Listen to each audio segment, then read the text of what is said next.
Hello everyone, welcome to your English class. I hope all of you are fine at your homes and taking precautions regarding coronavirus. So be safe and be precautious from coronavirus. So here in our last video we did the chapter The Making of a Scientist. Half of the chapter we have finished and now we are going to move further and continue with the same thing.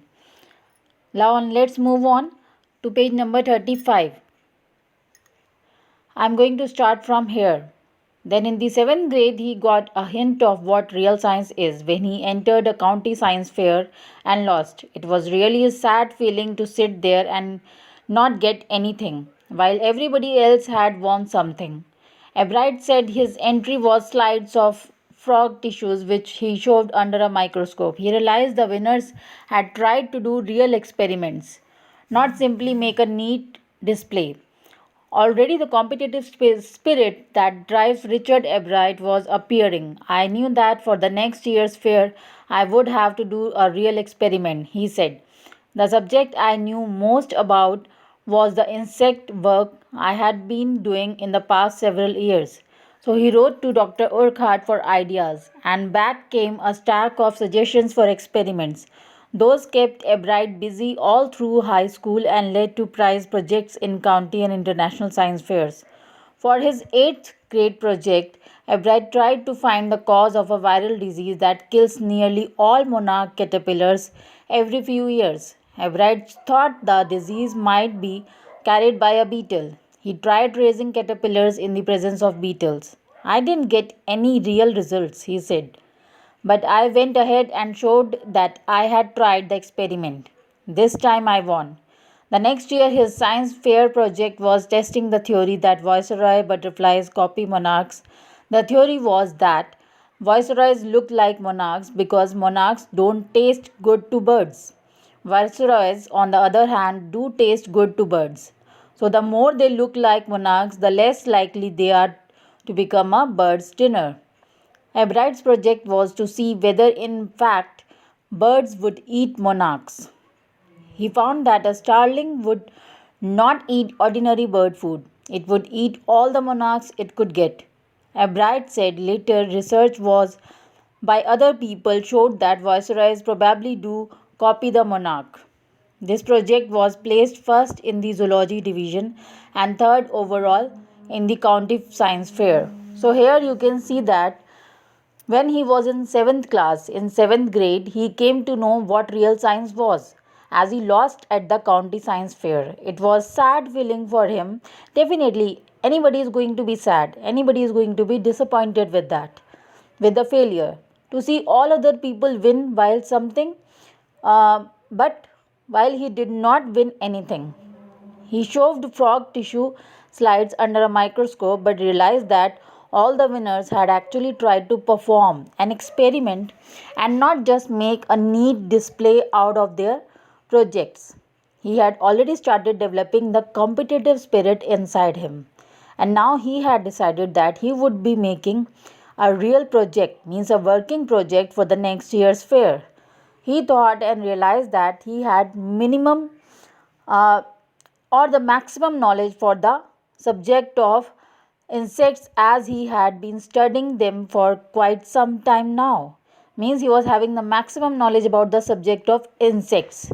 So he wanted to utilize that. He wrote to Dr. Urquhart for ideas and he sent back a lot of ideas for his next year's project.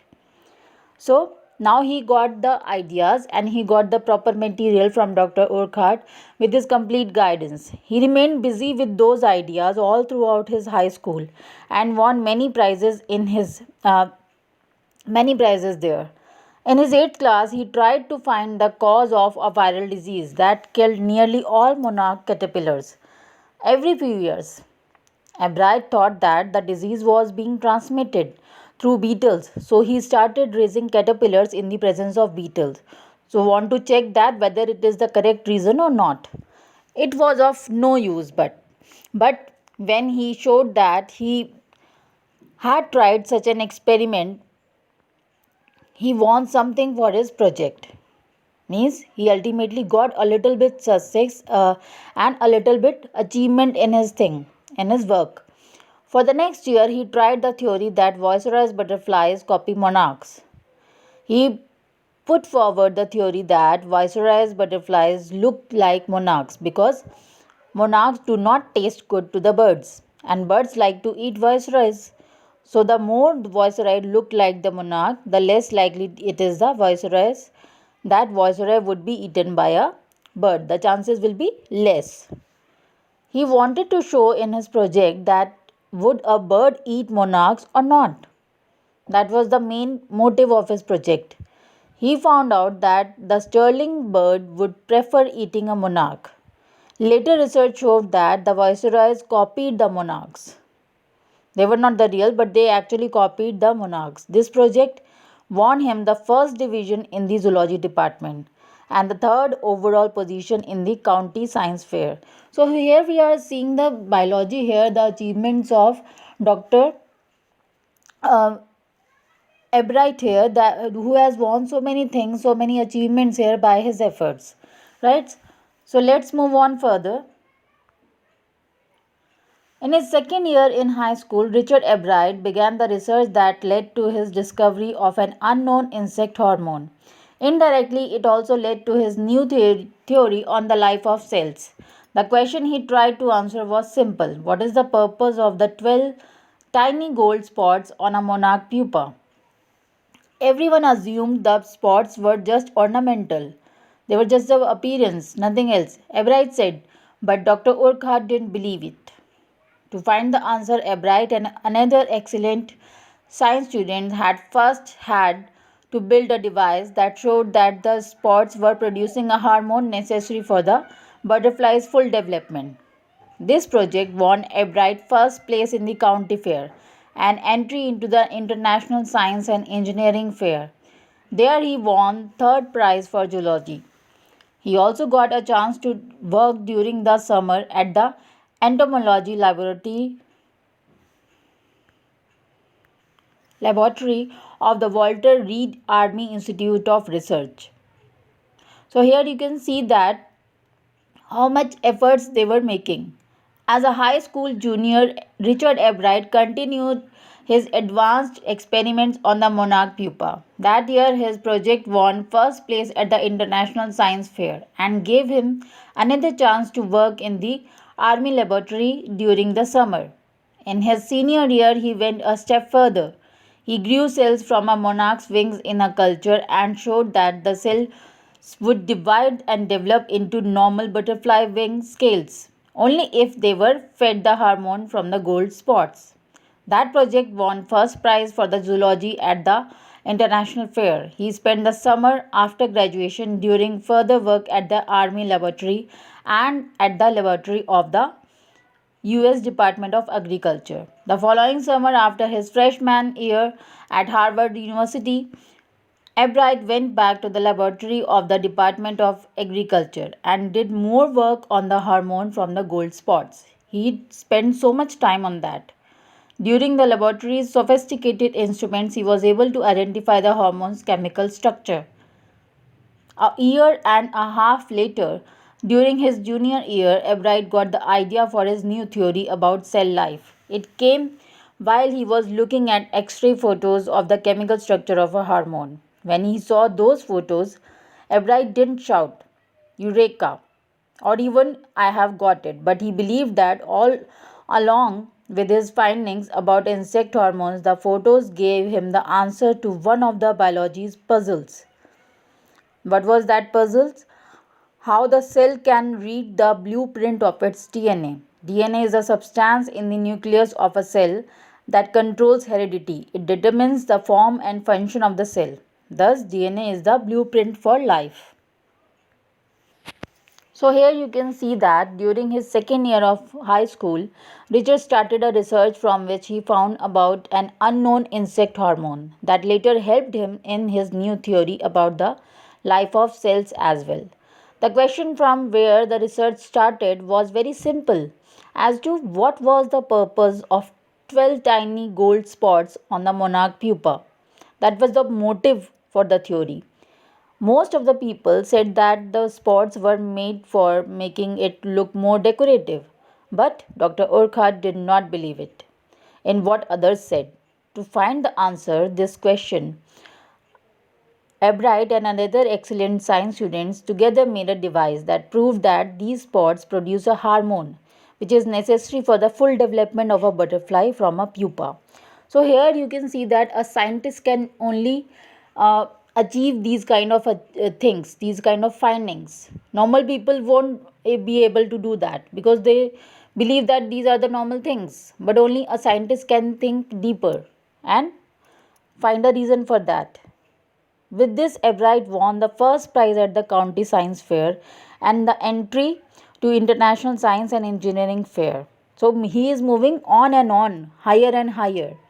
There his project won third prize for zoology. He also got chance to work at the army laboratory during summers. So during his senior year, he tried another experiment in which he grew cells from monarch's wing in a culture and showed that cells would divide and develop into a normal butterfly wing scales that provided that they were treated with the hormone from the gold spots. So this research of his won the first prize at the international fair. Means his achievements are actually increasing day by day. Then he worked some more on the hormone released from the gold spots during the following summers at the laboratory of the agriculture department. After 1.5 years, Ebright got the idea of his new theory. What was that? Which was about the cell life. The idea came to him when he was looking at the X-ray photos of the chemical structure of the hormone. It had solved the mystery of how cells read the blueprints of its DNA. So you can see that on he is discovering many new theories and many new achievements in his life. Let's move further to the next page. Ebright and his college roommate James R. Wong worked all that night drawing pictures and constructing plastic models of molecules to show how it could happen. Together, they later wrote the paper that explained the theory. Surprising no one who knew him, Richard Ebright graduated from Harvard with highest honors, second in his class of 1510 here. Ebright went on to become a graduate student researcher at Harvard Medical School. Then there he began doing experiments to test his theory. If the theory proves correct, it will be a big step towards understanding the processes of life. It might also lead to new ideas for preventing some types of cancer and other diseases. All of this is possible because of Ebright's scientific curiosity. If the curiosity was not there, he was not able to do it. His high school research into the purpose of the spots on monarch pupa eventually led him to his theory about cell life. Means they were interconnected and they were a step move further. Richard Ebright has been interested in science since he first began collecting butterflies, but not so deeply that he hasn't time for other interests. Ebright also became a champion debater and public speaker and a good canoeist and all round outdoors person. He is also an expert photographer, particularly of nature and scientific exhibits. In high school, Richard Ebright was a student because learning was easy. He turned a lot of his energy towards the debating and model United Nations clubs. He also found someone to admire. Richard A. Wehrer here, his social studies teacher and advisor to both clubs. Mr. Wehrer was the perfect person for me then. He opened my mind to new ideas, Ebright said. Richard would always give that extra effort. Mr. Wehrer said what pleased me was here was this person who put in 3 or 4 hours at night doing debate research besides doing all his research with butterflies and his other interest. Richard was competitive, Mr. Wehrer continued, but not in a bad sense. He explained Richard wasn't interested in winning for winning's sake or winning to get a prize. Rather, he was winning because he wanted to do the best job he could. For the right reasons, he wants to be the best. And that is one of the ingredients in the making of a scientist. Start with a first rate mind, add curiosity, and mix in the will to win for the right reasons. Ebright has these qualities.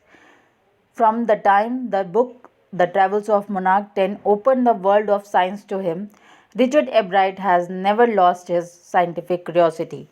So here you can see that in our last paras, then Ebright and his roommate made drawings and plastic models for the theory which showed how it was possible, and later wrote a paper which explained the process of their theory. He then became a graduate student researcher at the Harvard University and also started doing practical experiments to test his theory. And it was expected that if the theory proved to be correct, then it would be very helpful and lead to new ideas for preventing certain type of cancer and also the other diseases. So that can definitely create wonders. He was a champion debater, a great public speaker, and a good boat racer, that is, canoeist. He was a good student who always used to score good marks. His teacher was also very much impressed by his overall performance and always used to praise him. There are many words which he has spoken in the appreciation of Richard Ebright. He said that he did not win to get prizes for the sake of winning, but because he wanted to be the best at whatever he did. Means he had that kind of willpower, and he make efforts to not to just win but to do best in his field. Whatever he do, he wanted to do the best in that. Since the time Richard's mother got him the book about migration of monarchs, his curiosity towards science has just grown. Means from where it has been started since the book has been given to him about the migration of monarchs. There, the curiosity has been aroused and he had been motivated towards the research further and further. So, here you can see we have finished with the biology of Richard Ebright, and I hope the explanation has been clear to you and you have understood the chapter overall. So, thanks a lot for watching the video. Have a great day.